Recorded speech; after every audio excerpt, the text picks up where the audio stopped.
Ya, saudara, hari ini akan ada sidang pembacaan nota pembelaan atau pledoi dari terdakwa Richard Eliezer serta terdakwa Putri Chandrawati. Sebelumnya, Verdi Sambo dalam pledoinya menyerang kesaksian Richard Eliezer. Eliezer kita ketahui dituntut 12 tahun penjara oleh JPU, sementara Putri Chandrawati dituntut 8 tahun penjara.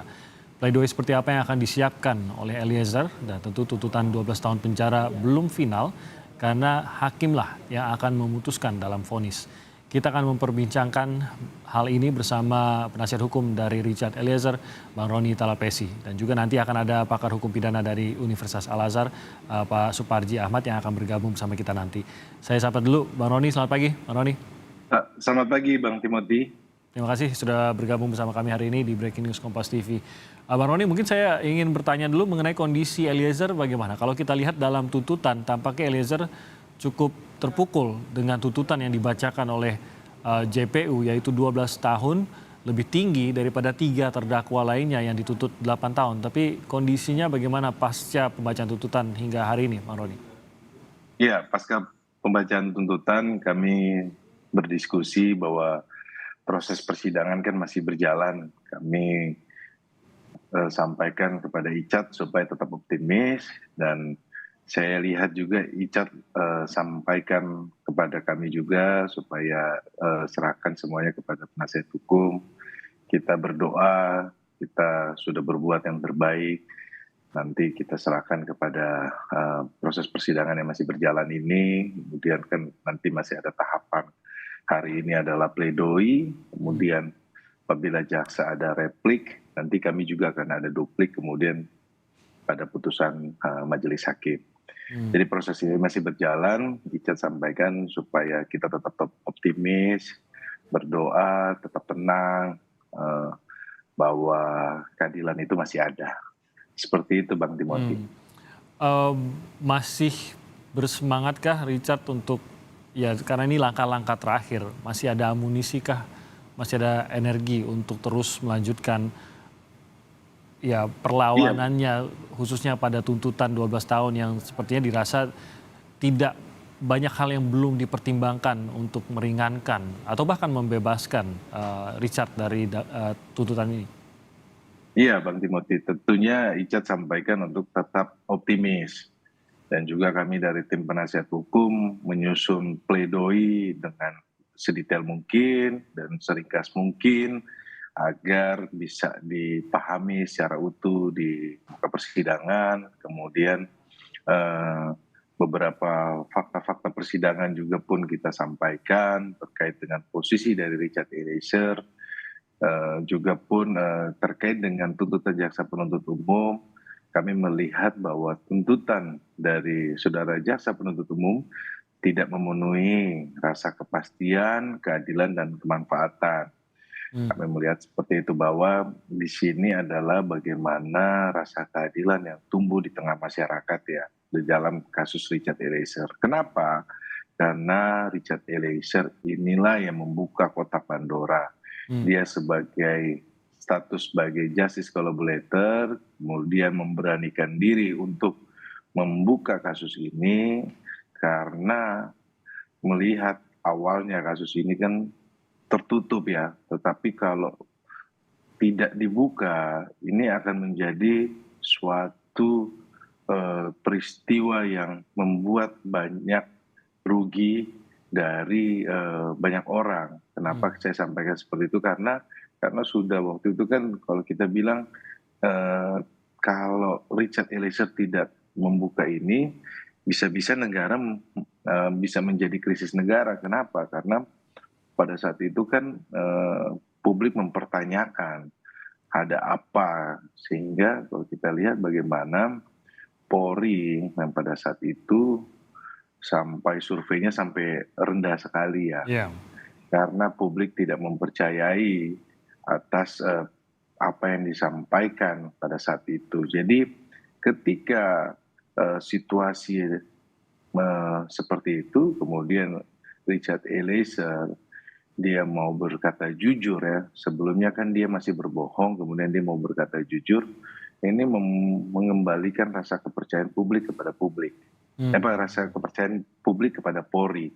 Hmm. Nah ini yang kita lihat ya, kemudian setelah itu Richard Eliezer konsisten dalam proses penyidikan, kemudian menyampaikan apa yang sebenarnya diikuti oleh alat bukti yang lainnya, kemudian disesuaikan dengan keterangan saksi yang lainnya, sehingga kasus ini menjadi terang dan bisa dilimpahkan ke muka Hmm. persidangan. Hmm. Ini yang perlu saya sampaikan, Bung Timothy, bahwa kasus ini bukan kasus biasa. Karena kasus ini adalah pembunuhan berencana yang melibatkan pada saat itu Jenderal Bintang 2 yang posisinya sangat strategis. Hmm. Di mana waktu itu Verdi Sambo sebagai Kadif Propam. Hmm. Jadi ini untuk meluruskan bahwa kasus yang terjadi ini bukan kasus pembunuhan biasa yang seperti yang Ya. disampaikan oleh para pihak-pihak. Bahwa ini adalah kasus yang serius karena melibatkan aparat penegak hukum yang mengerti hukum yang pada saat itu adalah polisinya polisi.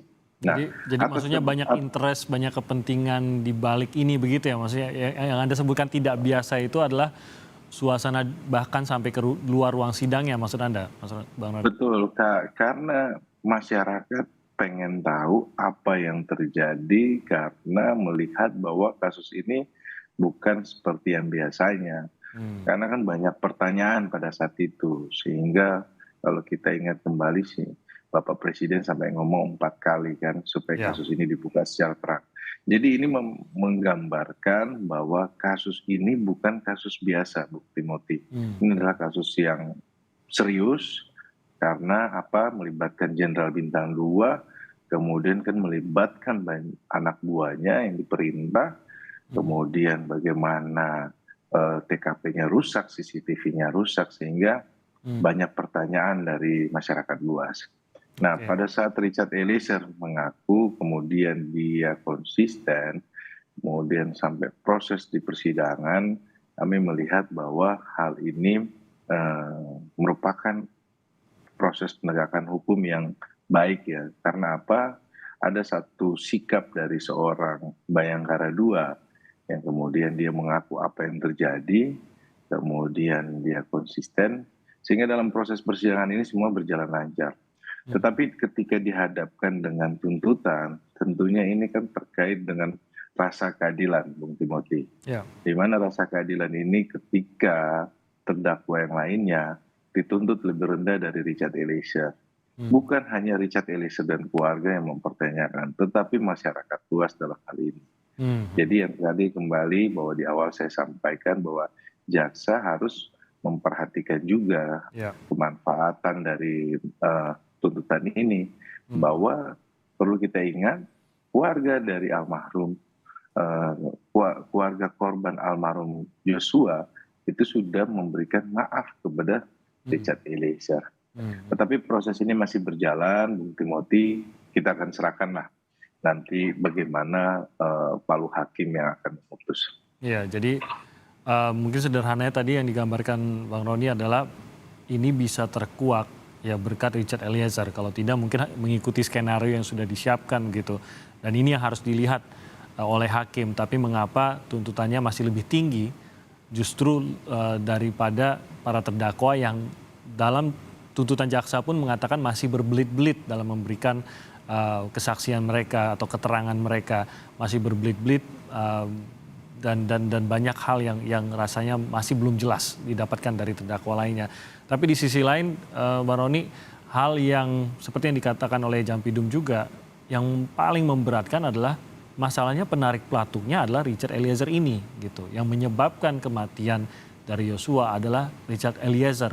Dan ini mungkin kalau kita dari tuntutan, ini dinilai lebih berat daripada kesaksian maupun keterangan yang diberikan oleh Richard Eliezer sebagai seorang justice collaborator gitu. Bagaimana Anda bisa mendapatkan keadilan dari pertimbangan ini, karena bagaimanapun juga meskipun ia yang membuka semua mengenai kasus ini, tapi di sisi lain ia jugalah yang menarik pelatuknya atau bahkan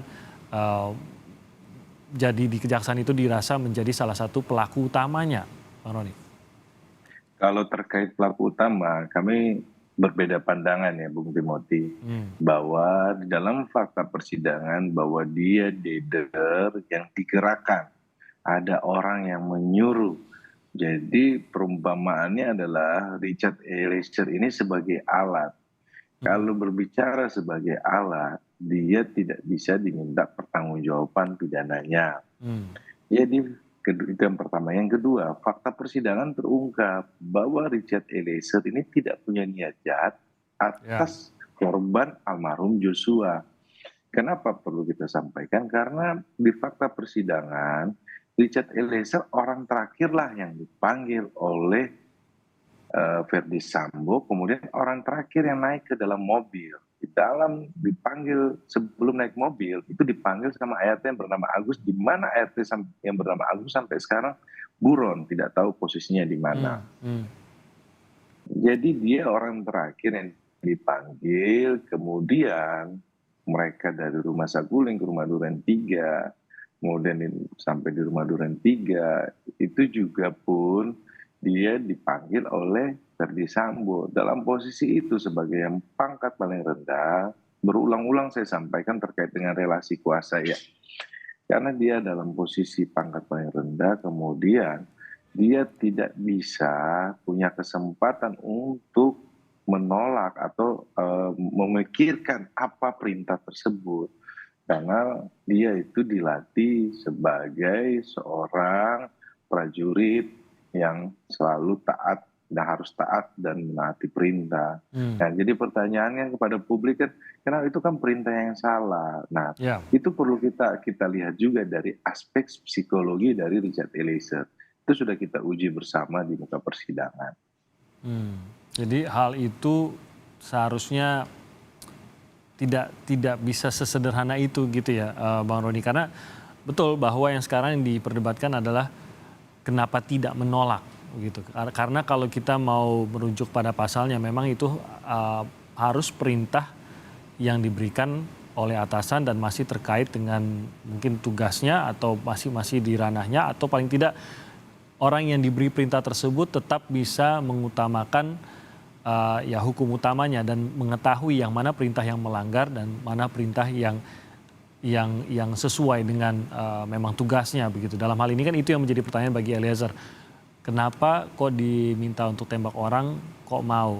Nah, mungkin Anda bisa menggambarkan apa yang berlangsung atau mungkin Eliezer pernah menceritakan apa yang ia pikirkan saat menerima perintah untuk menembak itu atau bahkan sempatkah ia berpikir sebelum menembak? Iya, jadi Bung Timothy bahwa posisinya waktu itu sangat sulit buat Richard Eliezer.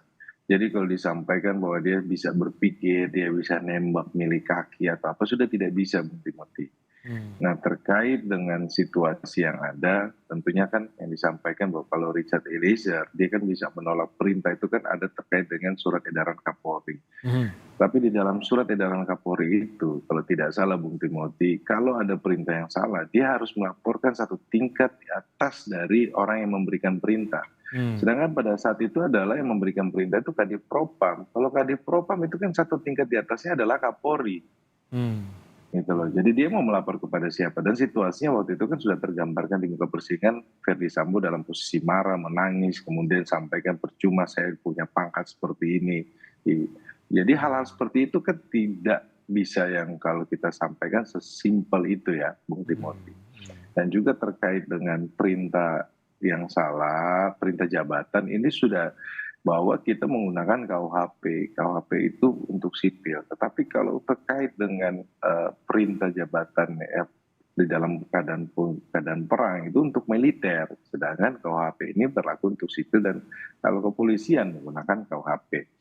Jadi hal-hal seperti itu menurut kami bahwa nanti kita akan sampaikan di muka persidangan sebentar dalam pledoi. Oke, kita akan jeda sebentar, Bang Rony. Kita akan kembali ke Anda sesaat lagi. Tetap bersama kami di Breaking News Kompas TV.